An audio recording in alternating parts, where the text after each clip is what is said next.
What's happening, everyone? Welcome back to the shed. This is going to be a quick channel update slash project update video. Just want to let you all know where I am and what I'm doing. It's been a couple of weeks since I made a video, but some project ideas have been germinating in my head. So yeah, just wanted to give you a quick update on the channel and where I'm headed. And just say a quick thanks to everybody that's subscribed so far. I've just broken the 100 subscriber mark. It's a small milestone, but a milestone nonetheless. People are beginning to comment on the videos and actually sound like they're getting some benefit from them, which is great, which is what I was hoping to achieve, that you guys would get something from these videos too. So I'll read out a couple of comments and I'll answer just one or two questions, and then I'll just take you through what I'm planning on doing next. So just a quick comment from Ben Blood there. He says, love the video series, so clear, super informative, slowly gaining confidence to try it myself. Can I ask what laser you use? Well, Ben, thanks for the comment, man. I'm glad that you're getting some value out of this video series, and the laser I'm using is, so it's a Bosch Professional series. Now this is a self-leveling laser. Again, you don't have to spend this kind of money on a laser. I just use it in my everyday work, in my job. That's why I got this, but it's been brilliant for working on guitars. All you really need is a straight line from your laser, which most lasers will give you anyway. It doesn't have to be self-leveling, so you don't have to go out and buy a professional series. Just a standard series Bosch stuff will work perfectly well, or an even cheaper one. You just want to give yourself a straight line just to make it easier for lining everything up. So yeah, that's the one I'm using there. Quick look at it. I believe that the latest model looks slightly different to this. This is the previous model. This is the GLL 2-50 Bosch Professional Self-Leveling Laser. So that's it. And Ben went on to say then that, yeah, thanks for the reply. I just replied to Ben and he said, what did Ben say? Yeah, he's got plenty of wood around his shed to practice with. I just said to Ben, if you're making a guitar, you can start with cheaper cuts of wood. You don't have to use expensive cuts. So this was one of the first things I started playing around with. That's just pine, 3 pieces of pine I had in the shed, just to get used to jointing stuff and routing stuff out. That's a bit of walnut and cherry, just to practice making a neck. Like, if you have any offcuts at all around your shed, just joint them, stick them together, shape it, route it out. It's great for practicing, and you might even get a guitar out of it. You never know. But you don't have to go to expensive cuts of woods first. Anything you have lying around your shed, get cracking and jump in, because it's not as hard as you think. And yeah, give it a go. And thanks for the comment, Ben. Now, next up, we have Mick Nevermind. He says, lovely job on the series, John, very interesting. Follow along on the build, keep it up. You clearly are very skilled and enjoy it. I'm not sure am I very skilled, but I do enjoy it. Thanks for the comments, Mick. And he also says, I would personally love to see a telly build, maybe a telly custom to tin line vibe, with another true neck to make it interesting. Now, so the next project then, Mick, you're probably going to enjoy. I'm going to do this Telecaster behind me. This is just a cheap, inexpensive Telecaster. It's made by Jack and Danny. I think you can pick these things up for about 120 quid. So what I want to do with this is turn it into a great playing and sounding guitar, and maybe do something to refinish it. But I'll take you through little changes that you can make to cheap guitars to make them sound great and play great. And we can start by replacing the nut. These cheap guitars, they come with plastic nuts. They look like they're made from old chopping boards or something. It's terrible and it's chipped off. The fret ends stick out, so we can address that. The switch gear is actually not too bad in it. So what we'll do is we'll change the capacitor to see if that changes the tones. We'll have a listen to the pickups. We'll change out the pickups. I'll show you how to do all that. And then if we're feeling adventurous, we can strip the lacquer off this guitar, refinish it, maybe do something like this. This Stratocaster, this is one I built from scratch, so I may make this telly look a little bit like this. So that's going to be the next project. And after that then, the idea of doing a neck through telly has yeah, it's kind of appealing to me. So Mick, you've planted a little seed in my mind there that's been kind of germinating. And a neck through Telecaster, yeah, I think I might make that next. I have some of that ash left over that I made the Stratocaster out of.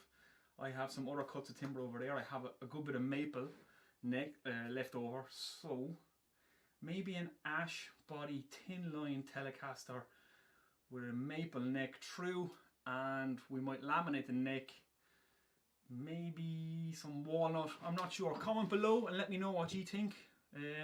Should I put a top on this? I don't think I'll do a carved top yet. I might put like a flame maple or a curly grainy maple top on it, we'll see. But let me know what you guys want to see, and I'll do it, and I'll get back to your questions when I can. Right, just a couple of more comments then. Brenko Guitars says, great build series, really interesting. Well, thanks Brenko Guitars. I'm glad that you're finding this stuff interesting. That's the idea. Hopefully you're all getting something of value out of this. Hard Worker says, are the chisels you used any good, and do you know the model number of them? Well, Hard Worker, the chisels I used are just Stanley 5002s. These are relatively inexpensive chisels.